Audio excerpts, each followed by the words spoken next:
Welcome back. You are tuned in to Traders Nation. My pleasure to have with us here today Clinton Korver, co-author of Ethics for the Real World. Clinton, welcome to Traders Nation. How are you today? Great. Thanks for having me on your show. Oh, you're more than welcome. First thing I have to know, have you sent a copy of this book to Congress, every single congressperson, congresswoman? Have you? I have not, but the thought has crossed my mind. Let's get together on this with your book publisher, Harvard Business Press, because I think it'd be well worth the expense to do that. Because I tell you what, I think they need a copy of this. Okay, all right. So listen, why are small ethical lapses much more harmful than we may think? Well, it basically starts with the story you tell yourself. Yeah. It's in the white lies you encounter every day that you develop the habits of thinking that you end up applying to the really big situations. Right. All right. So little white lies, what would be a good example of that? Maybe I was late to work and it was traffic, but it was really me getting out the door? Yeah, so let me give you a really simple one. It's a true story. A buddy of mine goes to meet his fiancée's parents for the very first time. Yeah. Right? Wants to make a good impression. Mom comes out with her specialty, rhubarb pie. Rhubarb. And Steve, the name changed to protect the guilty here, hates rhubarb. Oh. So what does he do? Well, he wants to make a good impression. He's kind of caught there like a deer in the headlights. Yeah. So he says he loves rhubarb and proceeds to choke down a piece. Oh. 30 years later, every time he visits mother-in-law, he's choking down rhubarb pie. He's still eating rhubarb. That's funny. I had another guy once, just give you a quick example, is that he was sitting at the bus stop, and he also was late for work one day, and he said the bus driver just decided he wasn't going to pick me up. He just passed me right on by. So, anyways, that's interesting. All right, so is this a skill or is it an attribute? Well, so I view it as a skill in the sense that you can improve. Yeah. So it's not like you're a good person or a bad person, but it's more a matter of once you know the right thing to do. Most people say it's like, I don't want to lie. Right. But they don't know how to tell the truth skillfully enough, and so they basically panic and they lie. Sure. And I think as people learn how to be more skillful in things like telling the truth, it becomes easier to tell the truth. Why? To me, it just seems so easy to tell the truth because then you don't have to remember all the lies, even the little white lies that build up. It's just easier. Just tell the truth and call it a day. Then you don't have to worry about it. Yeah, so it's easy to it's easy to sit here and say that. The problem is when your mother-in-law brings out the rhubarb pie, it's an emotional situation. Sure. It's time pressured, and it's the worst time to think about your ethics when you're in an ethically sensitive situation. Sure, especially with a mother-in-law, because that could be a problem. Right, or a boss, or you go into a customer, right? Sure. Imagine going into a customer meeting and your boss pulls you aside and say, "We can't make the delivery times. But don't tell the customer because he might walk." Oh, I see. All right, so we really have to be careful when it comes to things like that. And most importantly, too, to really provide results instead of excuses. Then we don't have to worry about all these little white lies. So what's the human flaw that causes these lapses? Well, in my mind, it's rationalization. Yeah. So you're in this panic situation, and you tell yourself this story, like, oh, everyone else is doing it. Yeah. Or, I really need to do it to save the other person's feelings. Right. And these are sort of like your gut, these are kind of like the split reaction kinds of things that come up. And the problem with rationalizations is deep down, you're trying to justify a decision that's not really the right one for you. I see. But the problem is, you can get into the habit of rationalization. When you can get basically, like they do these studies and they say students on average lie twice a day.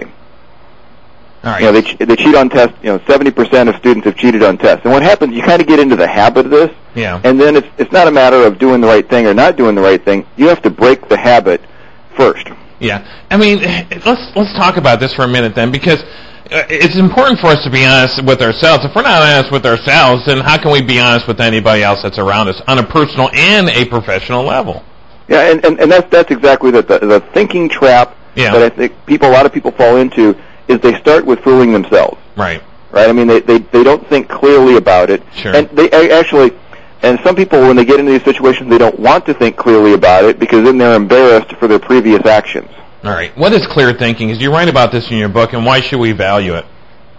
Well, in my mind, the very first step in clear thinking is just giving yourself the opportunity. Yeah. And in the ethical situation, that's not the opportunity for clear thinking. There's just too much going on. So in my mind, the very most important thing you can do is, before you ever get to that ethically sensitive situation, figure out essentially your ethics. What's your personal code? Right. So when you're in that time-pressured situation, you've got something to fall back on. All right. Now, the personal code, should we give ourselves, I guess it's dependent on each individual, but should we really raise the bars for ourselves when it comes to personal ethics? Well, I think one of the problems with ethics out there, besides it just being sort of an esoteric topic for some people, is that I think some people look at ethics and they see unrealistic standards. Okay. So some people see it's like, oh, well, tell the whole truth. And it's like, well, yeah, I mean, in general I do that. But, what about, and they've got these yeah buts.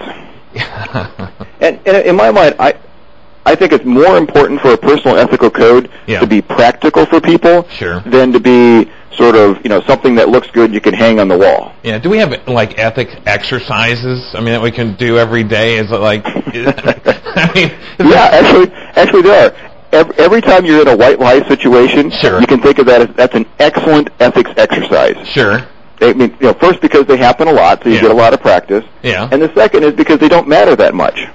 All right. I have a lot of people tell me, it's like, well, it's just not that big a deal. Right. And it's like, well, it's great. It's not that big a deal. Here's a low-risk environment for you to practice your ethical habits. Yeah. Ethics and honesty kind of tied together, aren't they? I think honesty is like 95% of where the action is in ethics for most people. Sure. All right. Now, any surprise data that you found in your research for ethics? Well, so yeah, there's some actually. So so we started out, talking about how Congress could use this. That's correct. Well, it turns out it wasn't much different 150 years ago. Right. Right. So even Honest Abe, Abraham Lincoln. Yeah. Turns out in 1858, when he was campaigning for president, when he was in the North, he was against slavery, and when he was in the South, he was for slavery. Are you serious? Abraham Lincoln did that?